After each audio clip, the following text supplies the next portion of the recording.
come on in. We are just getting started. I'm gonna let some people come on in. Um,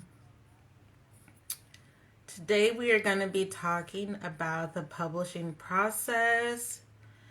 Um, First, starting with editing. Let me go ahead and pin this here so as people come in, they know what we're talking about. Pin comment.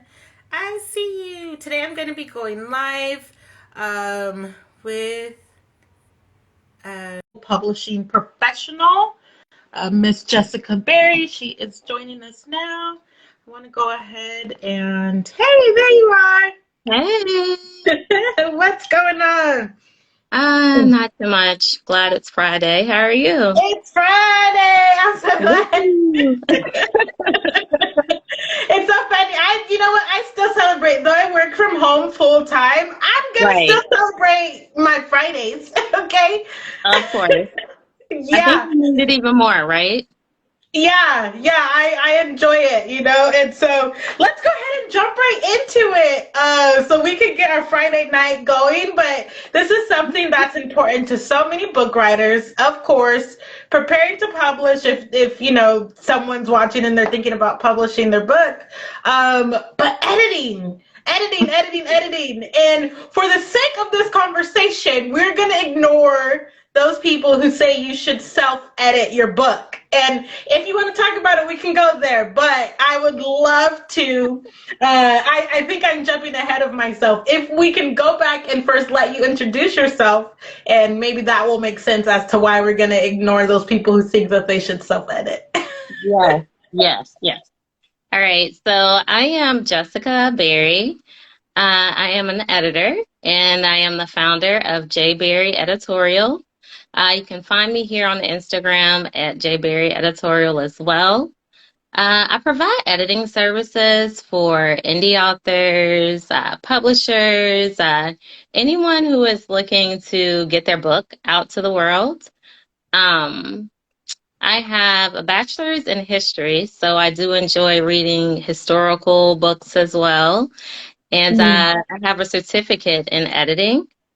So I Oh, edit, a variety of fiction books.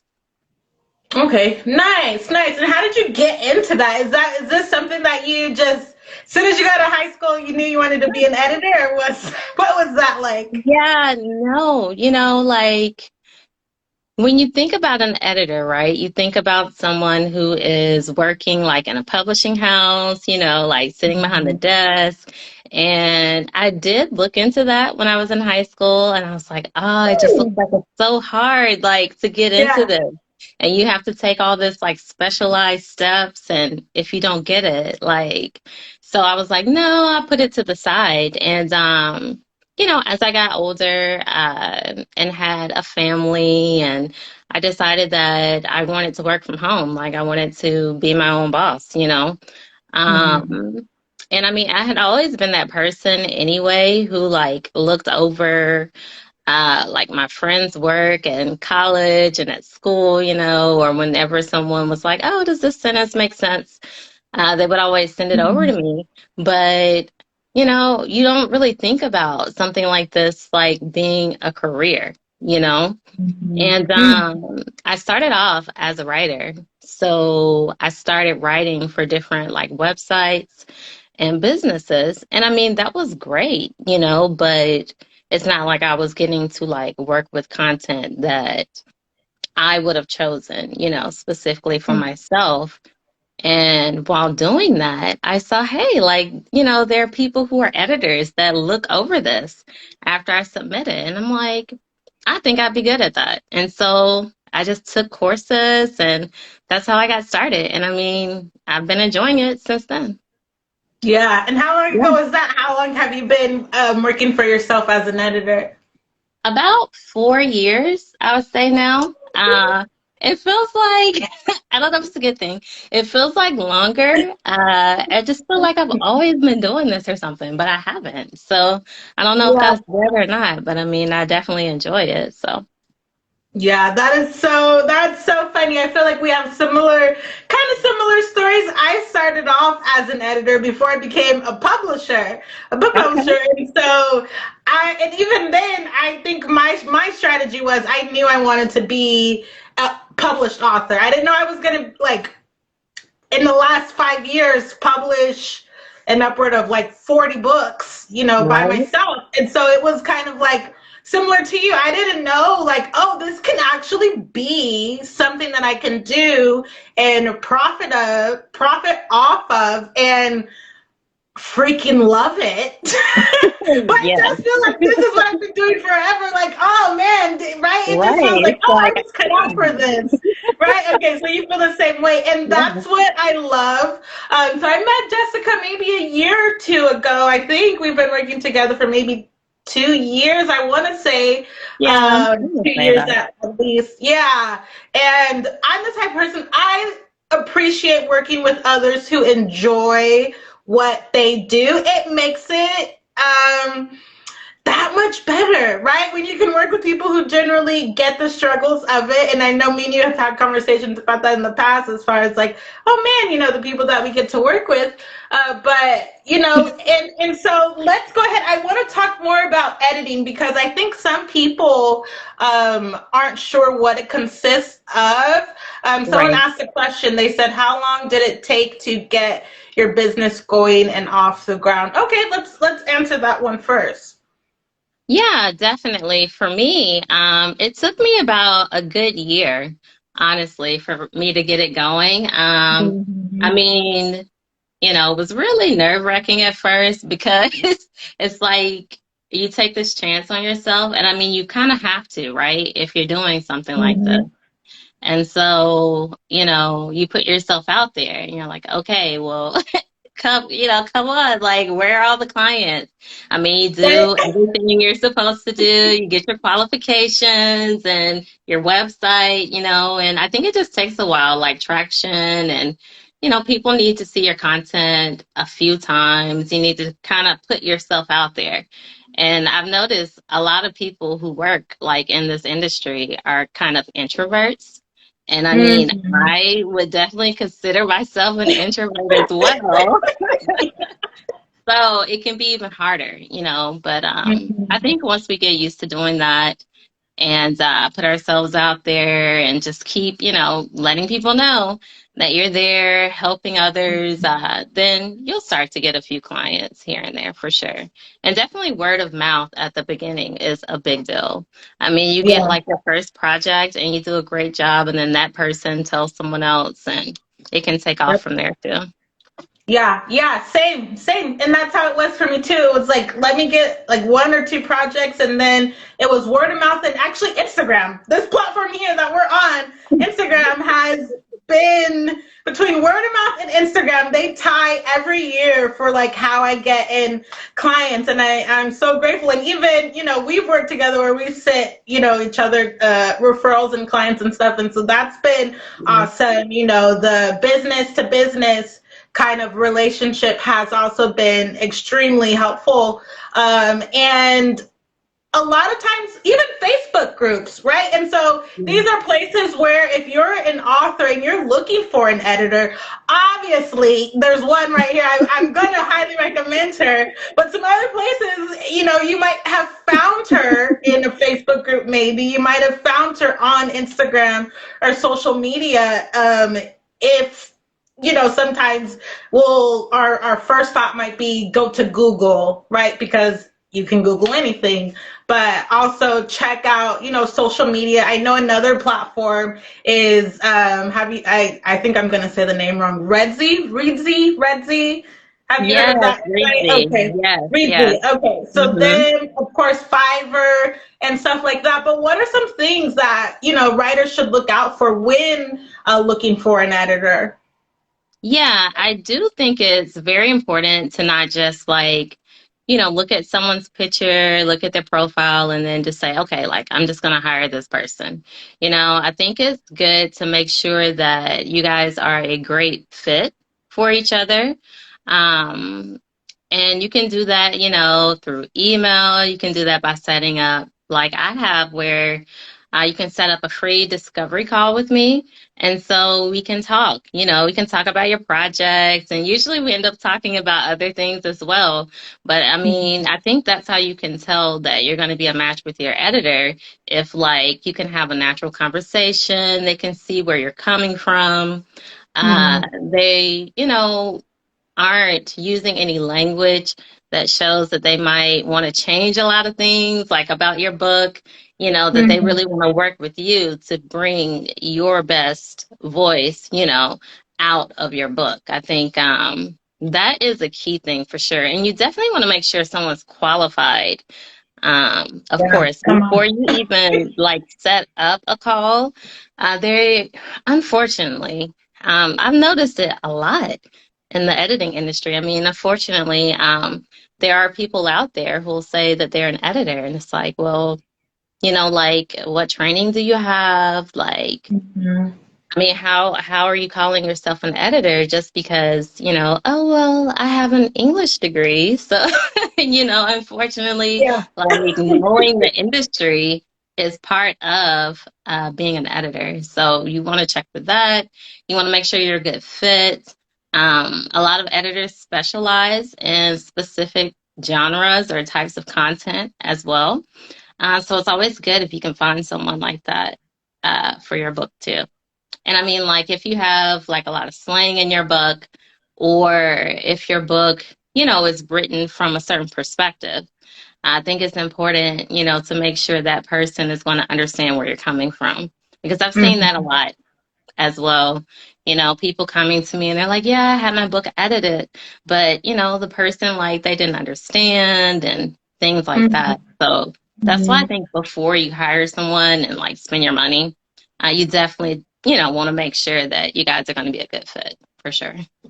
Yeah, yeah, and I love that, and I also want to throw in there, even in order to know if your editor is knowledgeable or not, you also have to know something. Like you also have to know what it is that you're looking for, and so even taking that extra time and just researching editors and seeing what the Hmm. common features are, such as she said, the specializing in different genres, the Yeah. credibility, their past work. All of those things are going to tell you whether they're Absolutely. credible or not. Those options, such as like a discovery call. I know some of the editors I worked with in the past have offered like samples, even. Yeah. Hey, can you Yeah. do a sample edit? And not being afraid to ask for those things, because at the end of the day, it is your work, right? And I think that a Right. lot of, like, I think that book writers get that, and even then, that could be something that creates a lot of anxiety and a lot of fear. Oh, I don't want to give it to an editor because they're going to rip it apart. They're not going to understand maybe some of the cultural things that are included in the book. Maybe they edit anything, so they're not going to really Yeah. understand that this is a poetry book. This isn't just a work of fiction. And so those kind of things are important to even know as a book writer, so that way when you do meet with Jessica or any other editor, you know what you're talking about. You're not being taken advantage of, because I've Yeah. seen that before, where it's like, kind of, if you don't know, you don't know. And that's, I mean, sometimes that can be an expensive lesson to learn. Yeah. But that's why it's important to take your time and do your research. And so what are the different types of editing? Yeah, so there are a lot of different types of editing. I know that's one thing that a lot of writers can get confused by, because unless you're an editor, you really wouldn't know. As far as the types of editing that I do, so I am a proofreader, I'm a copy editor, and I also do line editing. But I mean, Okay. there are even other types of editing. I'm actually expanding my services next year, Okay. so to a different editing service. So definitely look out for that.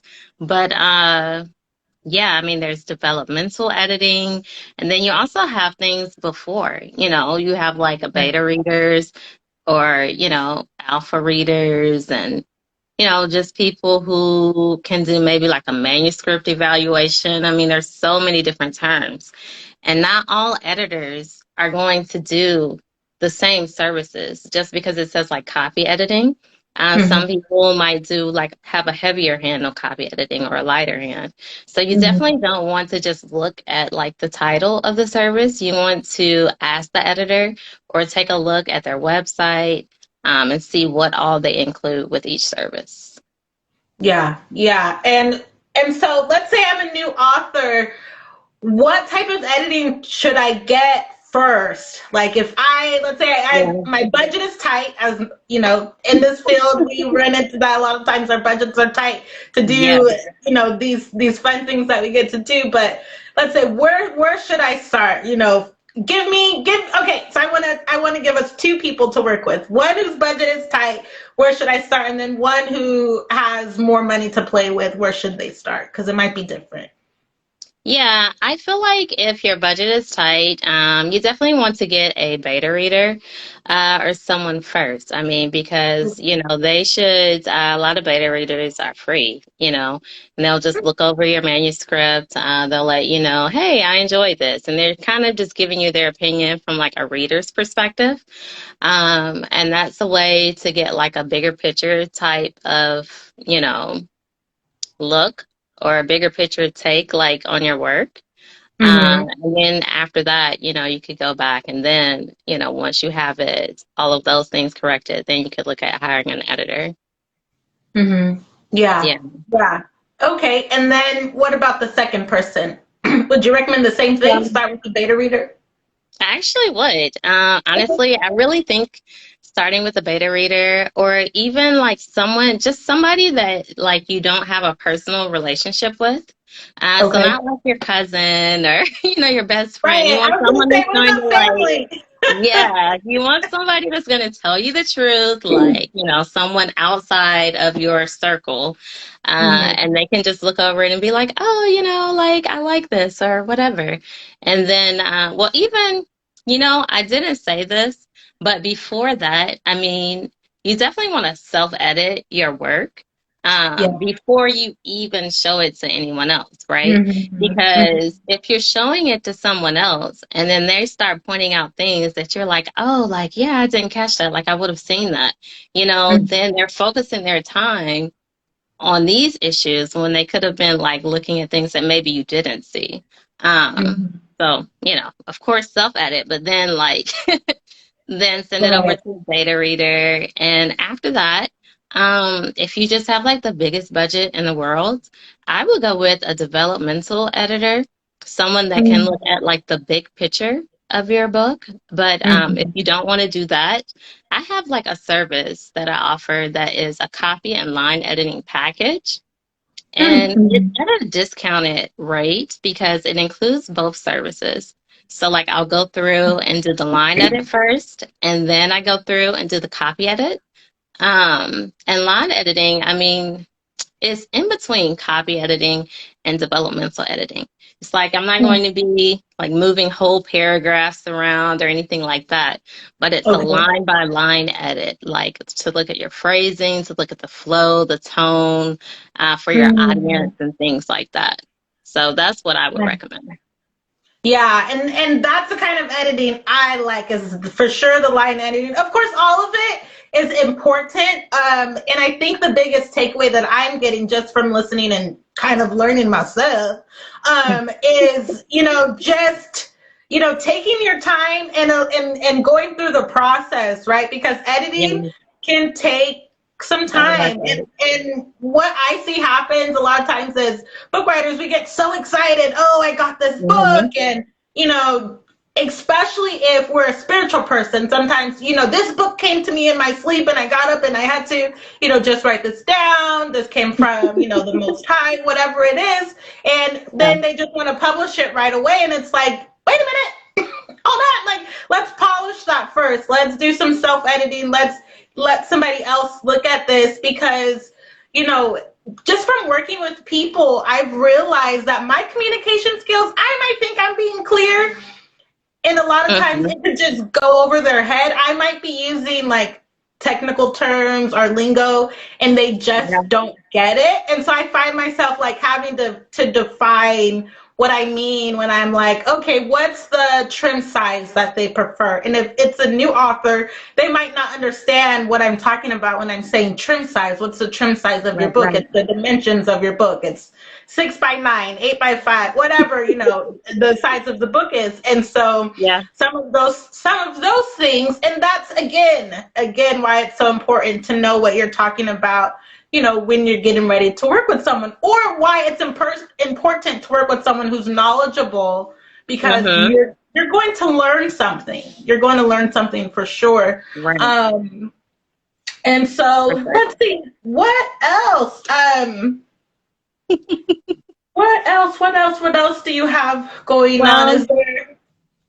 yeah, like, I mean, kind of to go back to what we were saying before, I do think like most editors are going to have different specialties or genres that they specialize in. And I Mhm. think that's another important thing, to look at.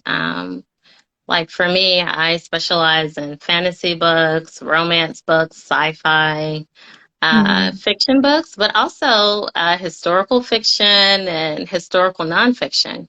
And then you can see that, like, that kind of comes from my background because I have a Mhm. history degree. And so I just love, like, give me, like, all the, like, Regency romance and, like, but even, Mhm. other historical periods. I mean, there have been so many great, like, Afro like futurism type books, Oh and they man, also tie in like with the history. And yeah. so, I mean, that's been great. Being able to see Mhm. things like that now, I feel like it's so new. I mean, even like,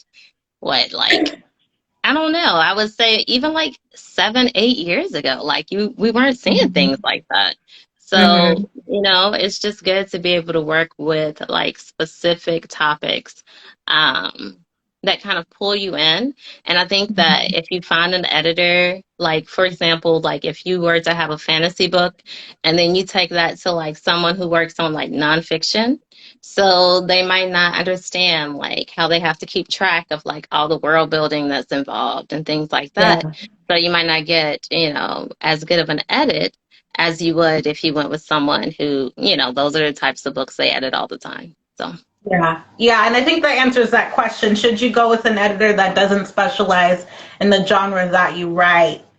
And so I think you just answered that. Basically, maybe it would just be a no. yeah. I mean, you I know? feel like definitely not if it's completely opposite, I mean, if you're writing, a nonfiction like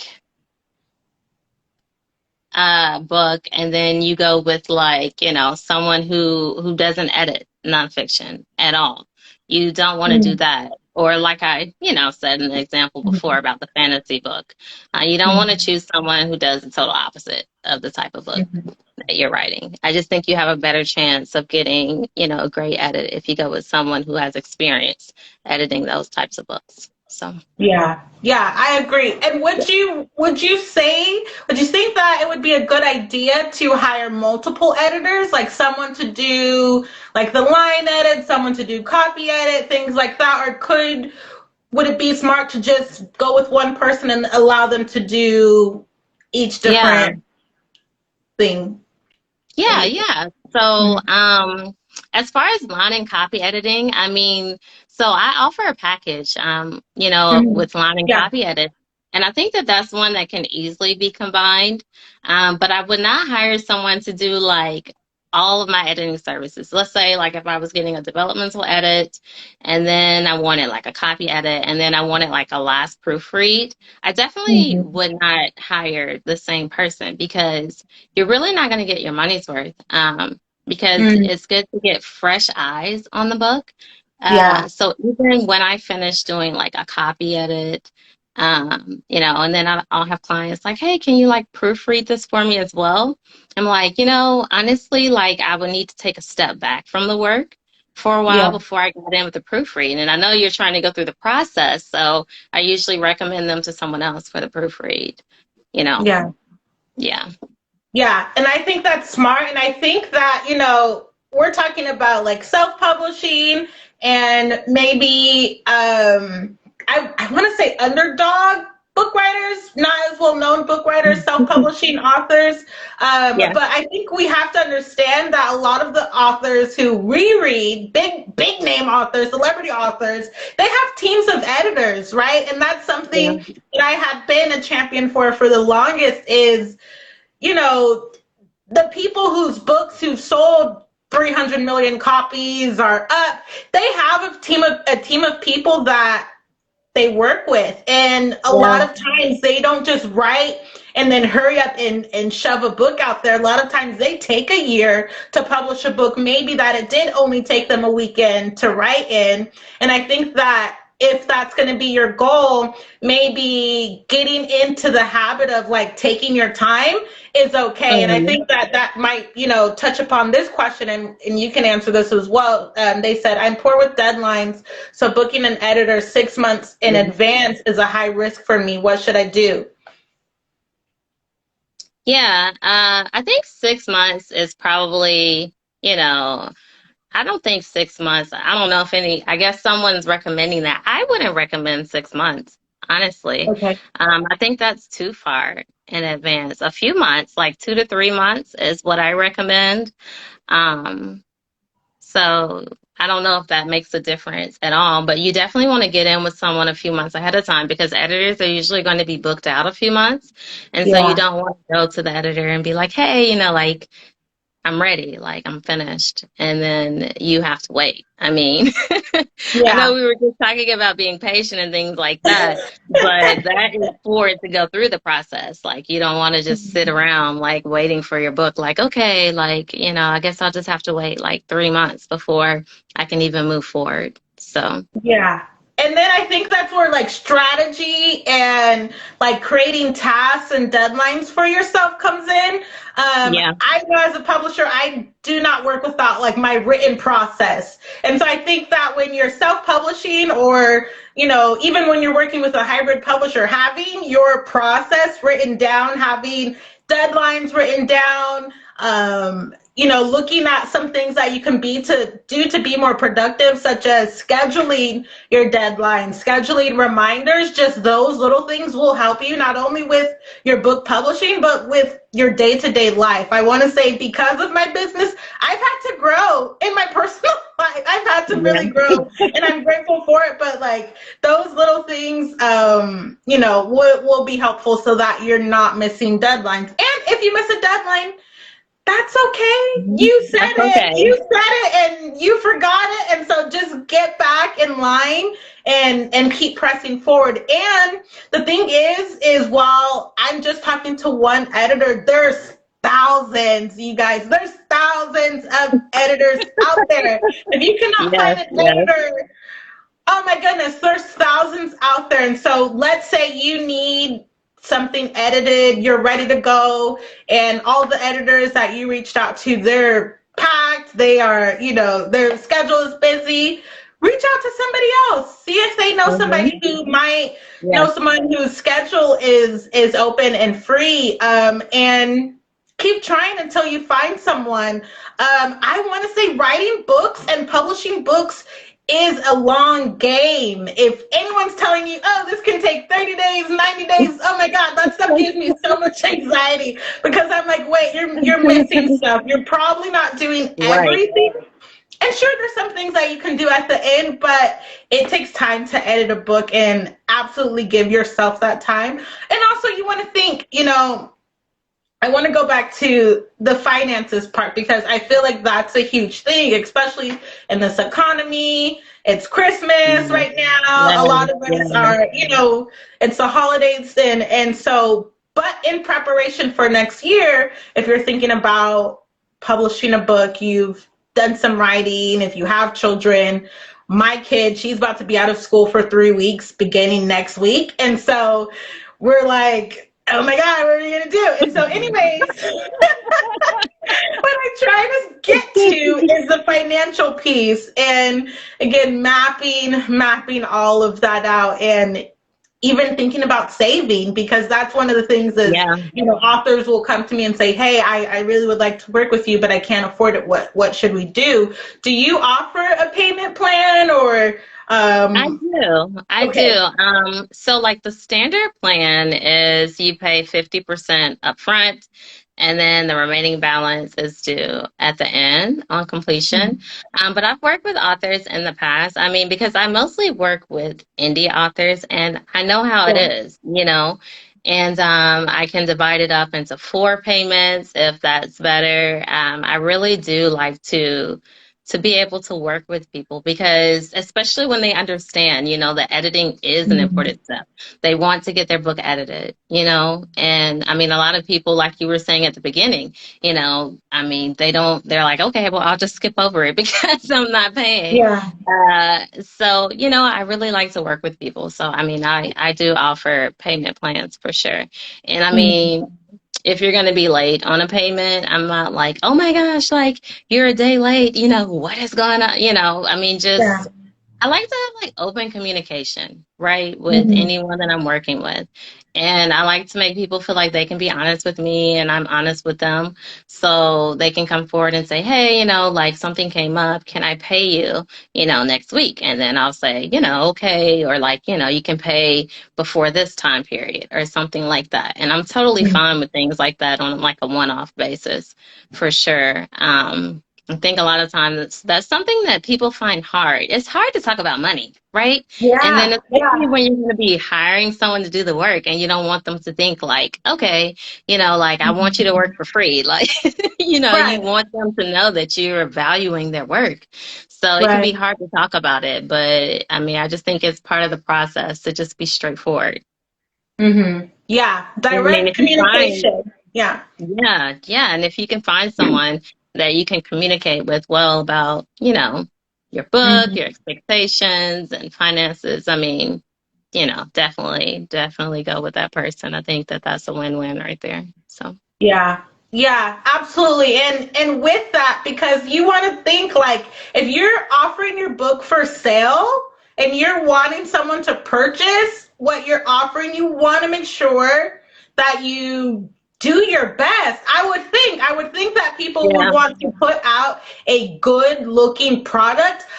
And this has been also my thing. I've known and I've read plenty yeah, of books that look good, but you open them and yeah. you're like, damn, they skipped the editing part.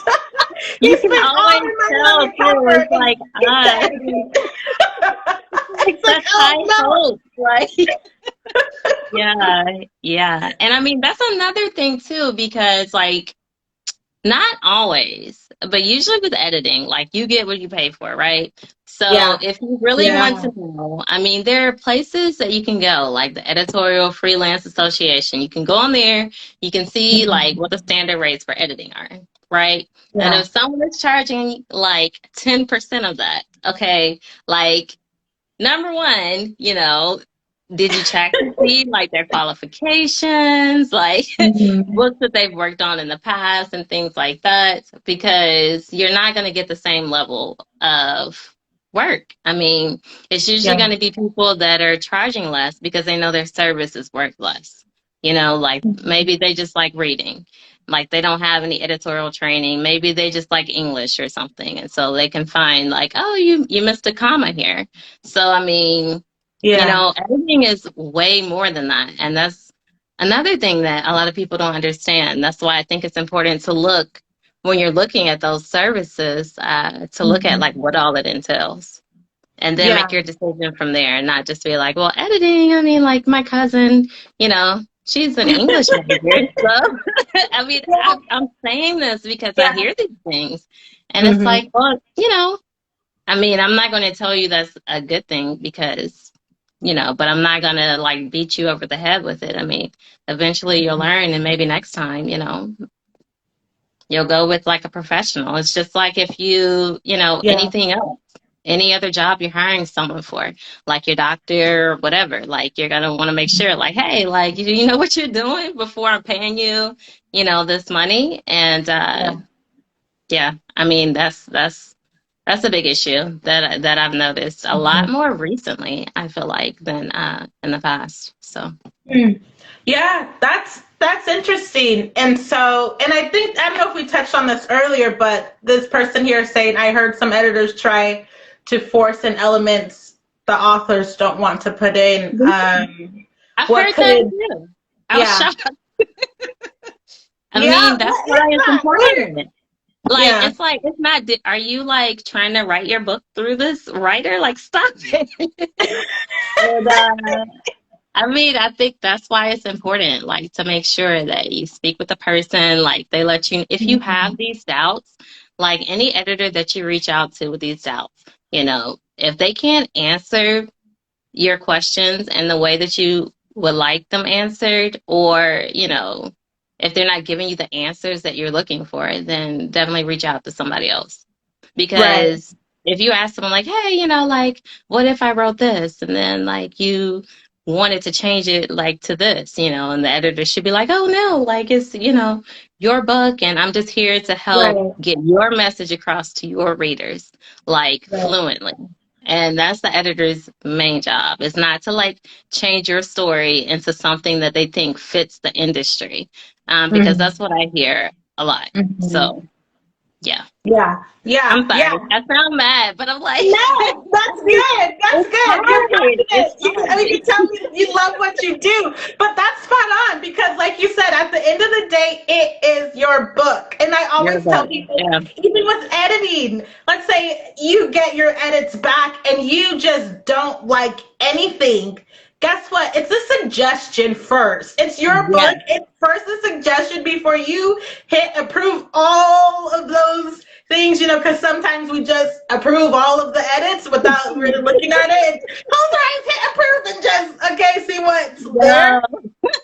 They're suggestions. You could also deny every single one of them and You start fresh can. and go with somebody else.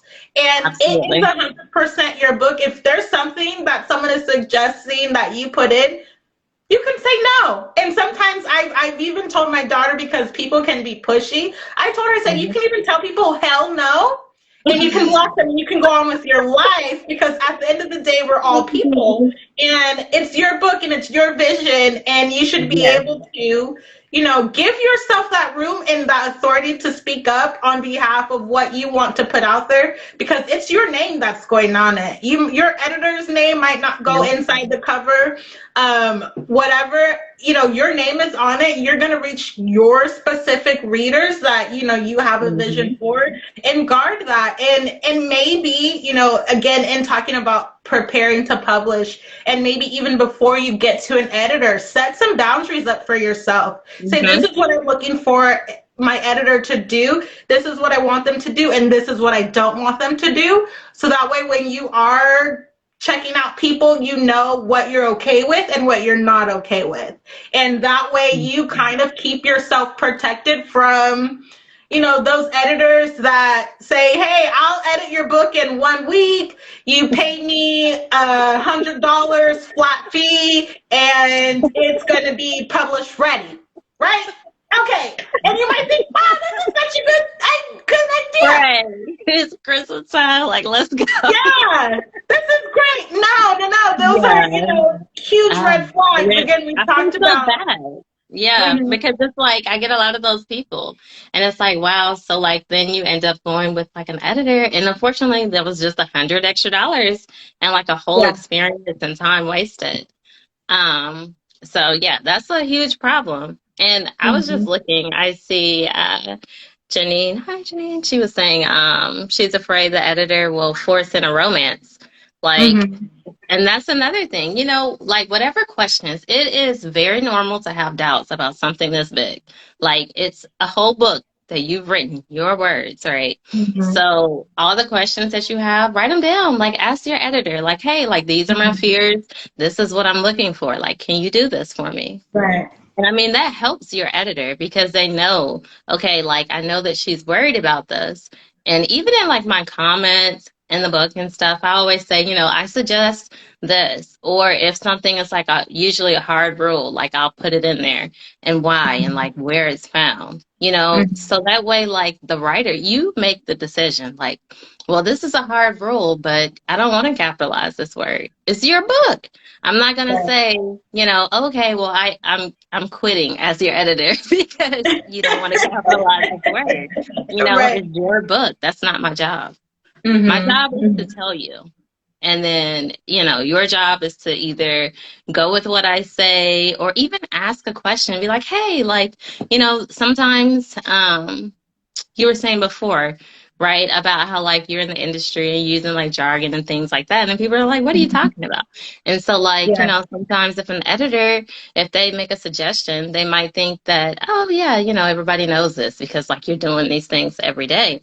But if you have a Hmm. question, ask your editor, be like, hey, why did you suggest this change?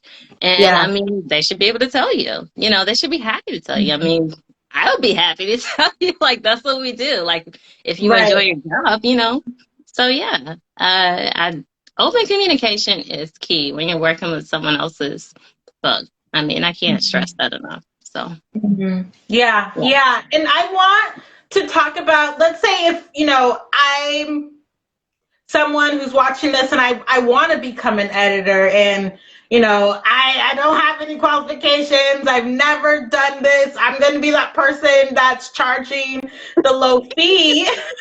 you know, what do I do? How do I build myself up? What should I look at doing so that way my clients can trust me? Yeah, I think it's important. First, I think it's important to every editor like that I've spoken with that, I would consider to be like a good editor. They kind of felt like, okay, this is gonna sound like just too much, but they feel like called like to the Okay, profession. I okay. mean, because I it's like like it. because you're like, oh, I've done this like all of my life, or like Mhm. things jump out at you, right? Like all the time. And Yeah. so then, right, you're like, well, how can I go about doing this? I mean, definitely look up different trainings, different Mhm. programs, take all the trainings that, you can find or all of the ones that you like. There are different like editorial associations that you can join as well, where you're constantly learning. That's so important because language is always changing. Yeah. So it like one rule, it can be there today and gone, like completely gone tomorrow. So you Yeah. want someone who keeps up with things like that, like, and who has access to those resources. Um, like the Mhm. Chicago Manual Style. Like if you're hiring an editor and they don't Yeah. know what that is, like don't do it. You want to make sure. Yeah. I really want to help people, like, because Mhm. it can be hard to know these things. And I mean, you want to Mhm. see, you can even ask, like, hey, like, what do you use, when you edit? And I mean, that will tell you a lot about the editor right there. Yeah. But yeah, back to your original question. Definitely, you can find different trainings online from other people who have like worked as professional editors, as far as like for publishing houses, people who do Mhm. have the industry knowledge. Those are the people that I would suggest taking classes from. Not so much. I know, like, as an editor, like we learn things on the job as well. But if you have someone who's been an editor for, years, then that class is fine. Or someone who has worked for like a professional publisher or something, like I feel like that would be a good class to take. Because I've Mhm. also seen like some shady editing classes out there too. But like with anything, you just want to do your research, you want to find that that's with anything. You want to say, hey, like what Mhm. makes this person an expert? And then, Right. if you look at their qualifications and you're like, okay, I think they're an expert, then Yeah. take that class, take that course, and then practice. Like when I first started, Yes. I practiced a lot. Like I actually beta read a few books for free when I first started. Mm. And I know people say, oh, don't do like any free work, but it just Yeah. allowed me to see what it was like working with authors and working on like my Mhm. communication and the whole process, before throwing everything else in there. So. Yeah. Yeah, no, I think those are good tips. Absolutely. And maybe even, I was the type because I knew I wanted to publish my own book. I was like, okay, I'm gonna go work for a book publishing company. And so I was able to Hmm. find a small book publishing company that was just getting started that would pay me to do just basic, like Yeah. I don't even know what the heck I was doing. Like I look back on some of my work and cringe. But I do believe so. Yeah, no, Oh I no. was like, okay, I don't think I was called to be an editor, so let me pass this on. This is why I'm so grateful for you, because it ain't. Yeah, I'm not called. I think I'm called to just publish books. I handle the rest. Well, it's a I handle the calling, right? rest. It's a Once calling. it gets to me, it's polished. I have faith, and if I'm reading it and I notice, because I have edited, so I know what to look for now. If I'm reading it and I know that the book has not been polished or what, Yeah. I'm gonna say, it's gonna be an automatic no. But even looking for small publishing companies and Hmm. offering to help and saying, hey, can I work under you? I want to get the experience. I have a discounted rate. Can I help you with some things and develop and creating those kind of relationships Yeah. is going to be helpful. I think at the core of the book publishing industry, no matter what piece that you work in, I think that we are all generally creative. Like you have to be to like have your own like freelance business or I Right. know we kind of joked about being introverts, but I also think we're creative, especially if you spend a lot of time in your home, which most of the time us introverts do. Chances are you're also creative, you're also working on something because Yeah. or maybe not, or maybe not, or maybe not. But I do want to say I know that most of my introverted friends like me, they come to my house and we hang out here and be in the house Yeah. doing creative things sometimes, and so I think that at the end of the day, it's figuring out how can I communicate with another creative person, whether it be someone as a publishing professional where you're doing editing or book covers or whatever it is that you're doing. It's just finding a way to communicate with people in a way that they understand. Yes. And that's going to be important as well. It's just, okay, this is my vision. How can I communicate this? I see it. I know what I want it to look like. How can I put this into words? And being okay with being embarrassed because you might not Hmm. know what to say or you might say something wrong, and that's okay because like I was saying earlier, it's a journey. This is a something Hmm. that it's not one of those things, at least for me it's not one of those things where I'm just here for a good time. No, I'm here for the long run. A Yes. lot of the big celebrity authors, it took them decade or decades in some cases before they Yeah. even got noticed, before they even hit, a million copies worth of sales or 1,000 copies worth of sales. It took them a while. So just know that wherever you're at in your journey, it's okay. Keep going. Keep going. Right. Mm-hmm. That's so true because a lot of times, you'll look at someone else and they could be like at the end of their journey. You're just getting started and you're like, man, Yeah. like maybe I should do what they're doing. Like, no, Mm-hmm. that's not what that means. And it can be so hard to see that sometimes. So yeah, I Yeah. agree with you. You're absolutely right. So Yeah, and I what I wanted to say is, if you are, finances are tough and you're wanting to go with, the low cost, the cheaper editor, maybe work with a couple of them. If that's going to be the case, maybe dish out $50, $60. I mean, if you I have don't to, know. right? If you have to, I I don't don't know. know. Tell I me if don't you agree. What? Tell me. I feel like you No? can Okay. honestly just waste your money doing that. Okay. I Wow. think it Yeah. could be because it's like you're going, and I mean, there's no guarantee that the next person Mm. you go with is going to see anything differently than the first person, or I Yeah. think you save a lot of time and you might eventually, save money because I mean, if you're going with Mm. all these different editors, why not spend this at least like one, just get a good copy and line edit, like, or even if Yeah. you can do both, get a good copy edit. Like instead Okay. of, hiring like a super cheap developmental editor, super cheap copy editor, super cheap proofreader, I Mhm. think is definitely important to just I mean, invest in yourself. Invest in your book. Like you spent all of this time Yeah. writing this, and you're getting it out there to the world. It has your name on it. Like invest in yourself, Yeah. honestly. And I mean, wait. If you can't do it right away, that's fine. Wait until you can. Right, because we're in it for the long haul. I want everybody to know.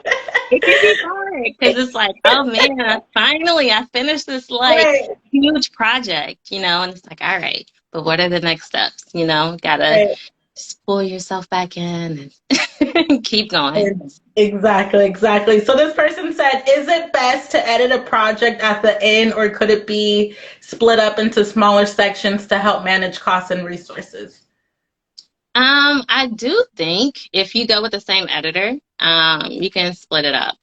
As far Hmm. as, if you're like half of the book, you want to get the first half edited and then you want to wait and do the second half. I think that that's fine because if you go with the same editor, then they know, your book. But if you go with two different editors, like, you want everything to be consistent because there are a lot of rules that, like, there can be exceptions to.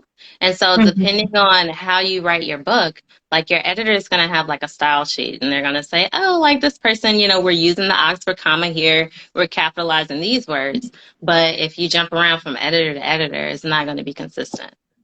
Yeah, So, yeah. yeah, I do think that you could definitely split it up, into two parts. I wouldn't do like 10 parts or Chapter something by something chapter. like that because it kind of will like not what is a night so it will like take a lot of time and energy on both your part and the editor's part, Yeah. and then it'll end up being a lot more work for that person. And I mean, you want to get a good edit at the end of the day, and so Mhm. like a few different pieces, like two or three maybe, but definitely keep it to a manageable amount. I think that's a good way to go too. I've done that before. Yeah, yeah. And I want to say when I was first starting, one of the mistakes that I made, and I don't know if this is what they're talking about, is the author was sending me the work as they were writing it. And so I got like, Mm, the first 3 or 4 chapters while they were doing the rest, and I'm like sending them back, and they're like, "Oh no!" So I think would go and edit that piece that I sent back, and then they would change those yeah, next couple of chapters. And like you said, that took so much time. That took so much. Like it wasn't as efficient as it could have been had maybe they written the full book and then yeah, just gave it to me in pieces, right? And yes, so that yeah, would make sense. And so I would hope that this person is suggesting that okay, the book is completely written, but I just want to give it to you in separate sections or pieces of the book at a time. And so yeah. I don't I've know, done but that too. That's why I made sure to put that in there because it can be a yeah. lot. I mean, it can take so much longer, doing it that way. So, Mm-hmm. Mm-hmm. yeah. And even if we're in it for the long haul, we still want to be the most efficient and Right. get it done. We still want to get it done. Yeah, We don't yeah, want to yeah. be in it, for the long haul for no reason. Right, right, right, right, right. Okay, well, this was good. Hey, thank you so much for joining me. I'm gonna save the replay actually on YouTube. I'm not gonna save it on IGTV. I just like to send people there to watch longer videos. Okay. Yeah, so you can expect this to be up there in the next hour or so. And if you don't mind sharing your contact information again and letting people know how they can find you. Yeah, you can find me on Instagram at jberry editorial. My website is jberryeditorial.com. I'm also on LinkedIn, jberry editorial. Go to Google, put in jberry editorial, I'll pop up. But no, yeah, I have the same name everywhere. You can definitely check me out there. And I was wondering, like, how could we find the video on YouTube? Yeah, just type in what it says there in the pinned comment, prepare to publish editing, Okay. and it will be there. Or if you just look up my name, Miss Win, it should pop up under there as well. And I might even put a link in my bio so that you all can find it. So it's just real easy. Just click the link in my bio and I'll tag you. in a post or something. I'll share something. And so if you're not following us, make sure you follow one of us so that way you don't miss this. This was a lot of really good information. And so yeah, thank you so much again for your time. And No, happy thanks holidays, for I guess. having me. I mean, I You're enjoyed it. welcome. Thank you so much. All right. Have a good All Friday. right. All You right. Bye. too. Thank you. Bye.